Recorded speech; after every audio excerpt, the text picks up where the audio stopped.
Hey everybody, welcome back to the channel. Hey, today I'm going to be giving you guys some beginner tips on how to really get up and running here in Return to Moria, because this game, it doesn't hold your hand a lot. There's a little bit of tutorializing right out of the gate, but there's a lot of stuff that it does not tell you that I had to sort of figure out for myself. Now, one of the first things I want to talk about is learning your crafting recipes, because some things you just unlock as you progress the main story of the game, the highlighted regions that it wants you to go to. But there's most of the stuff that you need to learn how to make, it doesn't specifically tell you where to go and what to do.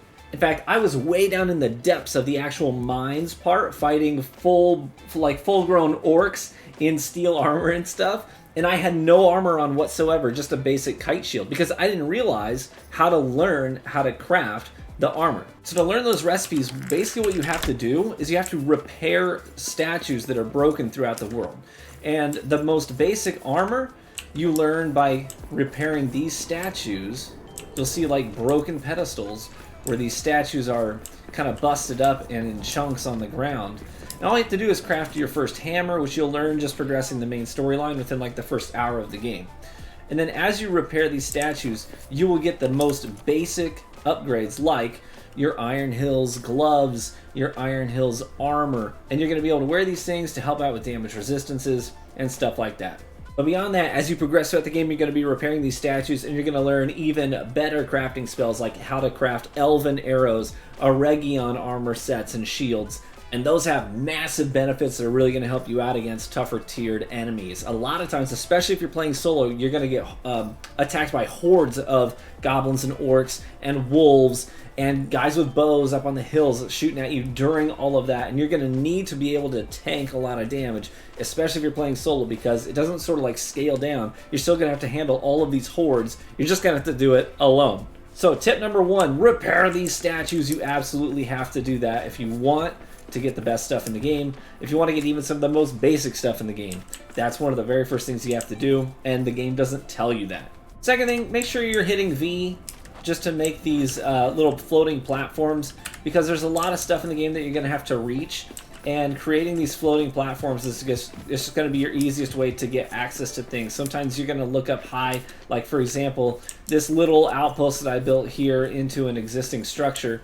Up in the structure itself, there was a chest that was kind of up on one of these rafters way up in the top. And I had noticed it out of the corner of my eye, just built a couple of floating little platforms to get myself up there. Same thing without being down in the mines. Sometimes you're going to see these ore veins that you need to reach, especially when you start needing things like copper and bronze. So you're looking for tin ore veins. And when you see them, a lot of times you have to build these little floating platforms to get to them, or to wrap around precarious places to get access to them. So again, that's just hitting V. You hit V, and you're going to have these little floating platforms that you can build. Second thing, obviously a big part of playing this game is having a fortified little outpost or a structure or a house that you can live in, sleep in, rest in, craft in, all that stuff. And so when I was first building my walls, I didn't know, a couple times I misplaced a wall, it was a little too far back, a little too far forward, and it wasn't flush with the other structures, or maybe there was a gap in between the pillar and the wall. And so I needed to edit the build. And I couldn't find, there was nothing that says, okay, there's no edit build mode. You'd hit B and it would pull up your build mode, but you couldn't edit existing builds. So it took me a while to figure this out. I actually figured it out by accident. If you hit X, it'll pull up your deconstruct option. And so you can highlight whatever it is that you want to replace, and you can deconstruct it and rebuild it wherever if you wanted to slide it over. So you have to hit X to deconstruct things. I didn't know that initially, and so if I didn't like the way something landed, I just had to pull my pickaxe out and beat the thing down and rebuild it that way, which was a huge pain in the keister. So don't do that, just hit X, and you can deconstruct whatever it is you want to deconstruct. Now, one of the very best things you can do early in the game is rush to the first Great Forge and fix it, because that's going to give you access to a lot of new crafting spells. You're going to be able to make things like this enhanced pack. And look at the inventory slots you get here. With the initial pack, the scout pack that you start with is just 2 rows. That's all the inventory space you get. But when you get this one, the adventurer's pack, look how much larger it is. And you can hold a ton of stuff. Now, I did not recognize this at first, but this is the first Great Forge. Your main questline will highlight this big region here to come explore. You're going to break down the wall, come in here, and it's the big Elven district. The big Elven district here in the mines. And in the back is the first Great Forge, the Great Forge of Narvi. Now, to repair this, you need to replace 3 different parts of the forge. One is a little crank on this big gear wheel here. Another one is that. See that big gear wheel up there, on right above where my character is, right up there. And then also there's going to be a fractured pipe. See the pipes in the upper right? You have to fix those as well. Now, I did not realize this, but when I came in here and investigated the things that needed to be replaced, it gave me crafting recipes. So I had to run all the way back to my base, which at the time was not in the Elven District. It was way further back. So I had to make my way all the way back across the Elven District, and I crafted those things, and they're big. And so I crafted the big crank arm here, and I had to do this awkward maneuver where I brought this thing all the way back over with a slow walk. You can't sprint.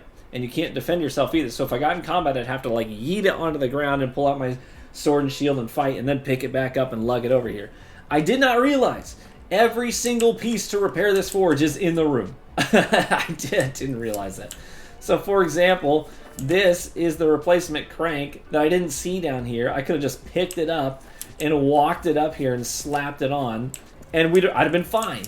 And so every piece, this gear wheel up there, I think is like laying down on the floor over here somewhere. I don't remember, but you'll see it. It's like a big copper-looking highlighted piece. And then the last piece, the broken pipe, is just out this door and on the left. So it was just laying in this little alcove over here, next to where these goblins spawn. And so you can repair the first Great Forge without crafting the mechanisms you need to fix it. You just grab the things that are already laying around the room, and that would have saved me a lot of time. When you fire up this forge, you're going to learn how to make steel, so then you can do that anywhere. You can make steel ingot back at your whatever encampment or base that you have. So it's pretty simple to do. But elven wood is now a new crafting component that you're going to need for a lot of recipes. That's how I made my shield wall. It's how I made my Eregion spear.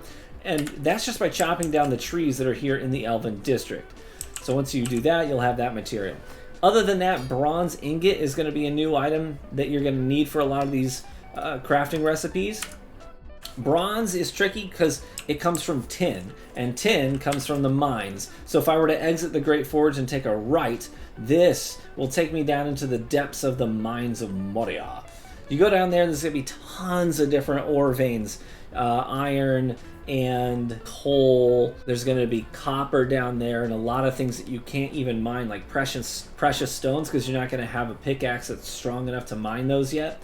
But you're looking for tin. It took me some exploring. I had to go all the way down into the depths of the mines and into some other corridors before I ever found any tin ore veins. But once I did find them, they were very, very helpful. And I was able to mine a ton of tin, bring it back home, and then start crafting my bronze. That's a bear, and the bears are hard to fight. So, oh, he's after me. He's hungry. He wants my bacon. And could you blame me?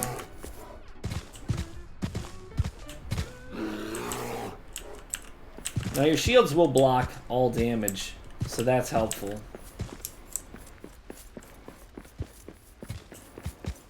Pardon me.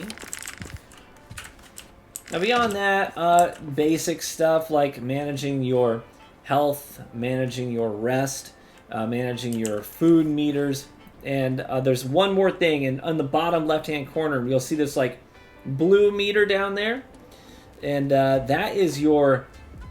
It's just a weird mechanic in the game where if you're standing in the dark for too long, you go into a state called despair, and it slowly bleeds you out over time, and it can kill you. It will kill you. So you have to find pockets of light to replenish that meter, and that way you don't bleed out. But otherwise, you don't have to go out at night. You can just rest. You can see what time of day it is. It says nighttime in the bottom left right now, so I know that it's nighttime, and then I can just rest and take care of that, no problem. Beyond that, I do recommend that you pick up all kinds of crafting components that you find, whether it be mushrooms, apples, meat, all that stuff. will play into these. Look at all these different recipes, and they all, like your basic recipes, your roasted meat and your mushroom stew, they cook very quickly, but they don't last very long. So if you want to be able to go longer without having to eat again, make one of these more, this says a reasonable meal. It says fruit salad, a reasonable meal. This one here is a simple meal. This one's a complex meal. So the complex meals are gonna, take you much further. They take 2 minutes to craft, as opposed to 45 seconds for your reasonable meal, and your simple meal is also 45 seconds. So you can strike a middle ground balance there and just do, a reasonable meal, or you could go for the big one that it's gonna keep you well fed for much longer. So you don't have to. You're going to be able to last the whole day without eating another meal. So sometimes it's more worth it just to do a nice complex meal that's going to carry you throughout the entire day. Craft your food, wait for it to be prepared on the table. And as far as I know, you can't take meals on the go, right? As far as I understand it, you can't take meals on the go. You cook them here at a hearth, and then they pop up on the table. You eat them off of the dinner table. But dwarves are civilized folks. They don't just take their food on the road and eat it out there. No, they sit down at a nice dinner table and have their meal. Other than that, you can snack on the road by eating things like your mushrooms, your crab apples, and stuff like that. Eventually, you're going to get to the point where you can make steel ingot and iron ingot, but then you're going to want to start making your bronze and your copper ingots as well. And in order to do that, you have to craft bellows. This right here is bellows. Now, what I did learn is that bellows sometimes spawn in this one right here in front of my character. Those bellows spawned there. They were there when I found this location, but they don't actually count as being usable. You have to craft your own bellows. So this one is pointless. It doesn't do anything. It's just visibly there. This is the one that I crafted. This one actually works. So you may see some of these already built, and you can even pull out your repair hammer to fix it up. And it says 100 health, 100% health, but it doesn't actually work.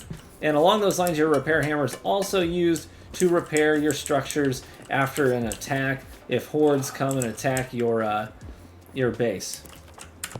So pull that baby out and start repairing. Okay, so I think that's all the basic stuff that you need to know to get your feet off the ground. The last thing I'll tell you is this game is probably a lot easier with friends. If you bring friends along, you're going to be able to manage the hordes a lot faster, repair things and build things more quickly. So I think that the game will definitely go a lot more quickly if you have people with you, exponentially so. But being solo player, it's probably going to be a little bit of a slog. And I found that just even getting to this point is several hours of gameplay.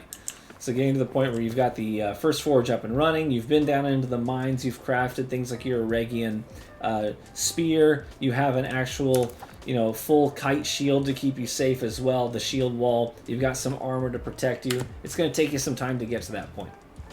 And then after that, the game really starts to open up a little bit more.